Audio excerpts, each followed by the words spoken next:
চাচা পুতুল কত করে এক পিস? এই ছোট পুতুলগুলো কত করে? এটা 350। 350 টাকা। হ্যাঁ, আলাদা আলাদা প্রাইস আছে, আপনি দেখেন। ও মানে এক এক রকমের দাম। হ্যাঁ। এটা কত নেবেন? 350 টাকা। এটা 350। এই যে এটা বড়টা আছে 650। এই বড় পুতুলগুলো হচ্ছে 650 টাকা করে। 600 টাকা একদম চাচা। একদম।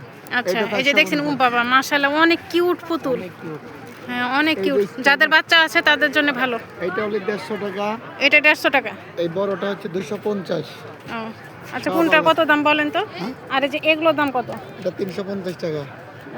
আবার এইগুলো আছে 150। এই যে এগুলো সব 150 টাকা। এখানে যা আছে এগুলো একটা 150 করে। 150 টাকা। হ্যাঁ, আচ্ছা আলাদা আলাদা প্রাইস আছে। ওটা কত?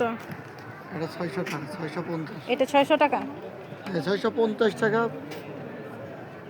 ও 600 রেট দেওয়া আছে। আচ্ছা, রেট একই রেটে কমবে না? একই রেট। মরিচ দেবো একটা। আচ্ছা, এই মরিচের দাম হবে কত? 750। 750। আচ্ছা দেখছেন গাজর, ওটা হচ্ছে যে আপনার এটা হচ্ছে গাজর না? এইটাই গাজর। এটা গাজর। গাজর কত? গাজর 800 টাকা। এই যে এই গাজরটা দেখছেন, এই গাজরটার দাম হচ্ছে 800 টাকা। আর এটা কি জানো চাচা বললেন? মরিচ। মরিচের দাম কত বলেন? 750। 750 টাকা হচ্ছে এই চাইনা মরিচ।